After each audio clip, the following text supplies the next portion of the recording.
Kemudian pemahamannya dia terhadap sasaran penelitiannya. Kemudian yang dimaksud dengan pemahaman adalah perlunya. Arketipum 18. Ya, selamat berjumpa kembali di channel Arketipum 18. Pada pertemuan kali ini kita akan membahas kembali mengenai kedudukan sastra. Kedudukan di dalam penelitian sastra itu seperti apa?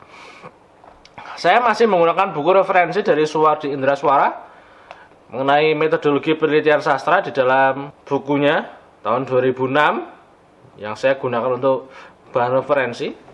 Di sini dijelaskan bahwa sesuai dengan kodratnya, kita memahami sesuai dengan kodratnya bahwa sastra sebagai objek penelitian sulit direduksi secara fisik dan material semata. Jadi tidak bisa kita melihat hal-hal yang ada di dalam karya sastra itu secara fisik dan materialnya. Nah, ini hal-hal yang ada di fisiknya itu yang terkait. Sastra juga wilayah pemahaman. Nah, ini kita perlu menggarisbawahi bahwa sastra itu wilayah pemahaman, hal-hal yang bisa dilakukan oleh karya sastra ketika pembaca itu membaca karya sastra, di sana akan memahami karena akan melakukan pembacaan terus-menerus sampai dia paham terhadap isi, terhadap makna yang ada di dalam karya sastra itu. Bukan, di sini dijelaskan bukan aktivitas ilmiah yang positivistik. Jadi tentunya ketika kita memahami karya sastra, di situ ada hal-hal yang tentunya maknanya bisa berbeda-beda. Ini tergantung dari siapa? Dari pembaca itu sendiri.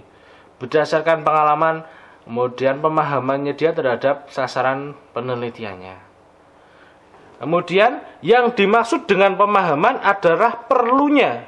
Ini perlunya kesadaran dan dialogis. Nah, jadi dia nantinya memerlukan pemahaman dan kesadaran. Kesadaran ini dibangun dari mana? Ketika dia menekuni topik permasalahan yang dia tuju. Ketika dia memahami teks sastra itu kedudukannya seperti apa. Ketika dia dapat memahami dialog. Ketika dia dapat mendialogkan antara teori yang ada di dalam penelitiannya dengan teks sastra itu sendiri. Sehingga nantinya akan ke arah sesuai dengan tujuan penelitian itu. Jadi akan semakin jelas.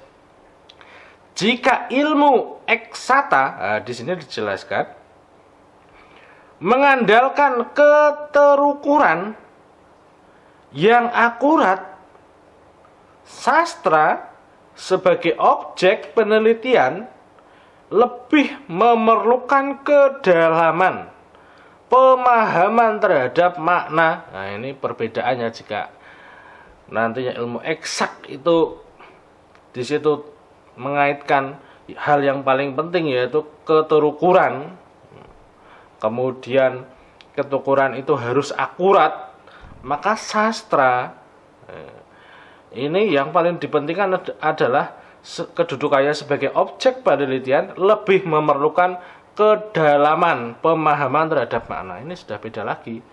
Sehingga kedalaman terhadap makna ini perlu dilakukan terus-menerus sampai Anda menemukan sasaran dari penelitian itu sendiri.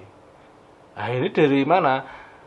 Hal yang paling penting dari ketekunan peneliti itu sendiri. Ketika peneliti sudah tekun, ketika peneliti sudah fokus, ketika peneliti sudah semakin ingin mengetahui hal-hal yang melatar belakangi kemunculan teks sastra itu, maka dia akan terus-menerus menggali hal-hal yang ada di dalam teks sastra itu sendiri dan melengkapi teori-teori yang ada. Bila ilmu eksakta, di sini dijelaskan, bila ilmu eksakta mengandalkan objektivitas ilmiah, penelitian sastra bisa subjektivitas ilmiah. Nah, ini melihat keadaannya seperti apa. Ini sudah berbeda lagi antara eksak dan non eksak. Nah, ini sastra di situ kedudukannya sangat lentur.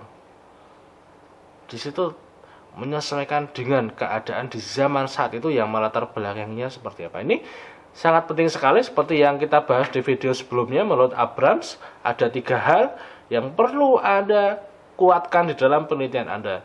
Yang pertama, mengenai teks itu sendiri seperti apa kedudukannya. Yang kedua, mengenai pengarang itu, kemunculannya dilatar belakangi oleh apa. Yang ketiga, penikmat atau pembacanya. Hal ihwal mengenai 3 kedudukan dasar itu harus Anda kuasai. Sehingga sasarannya Anda semakin jelas, semakin terang di dalam penelitian Anda. Itu penjelasan saya mengenai kodrat yang tadi sudah kita bahas di dalam kedudukannya sastra itu sebagai objek penelitian yang tentunya sangat penting untuk kita pahami secara lebih mendalam lagi. Semoga bisa bermanfaat untuk Anda. Sampai berjumpa di channel Arketipum 18 selanjutnya. Salam budaya. Arketipum 18.